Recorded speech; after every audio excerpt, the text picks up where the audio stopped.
Harriet Tubman here to report all the news on antebellum legislation. In 1819, Missouri wanted to become a state, but that would disrupt the balance of slave and free states.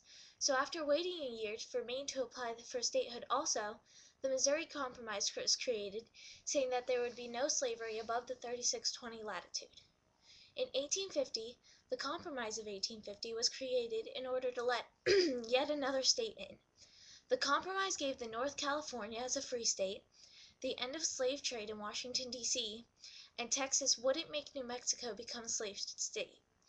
For the South, New Mexico and Utah could decide whether they would become free or slave states, residents of Washington, D.C. would be able to keep the slaves they already had, and Congress would pass the Fugitive Slave Act that said that all runaway slaves that came into the North must be returned. In 1854, the Kansas-Nebraska Act overruled everything that was stated in the Missouri Compromise.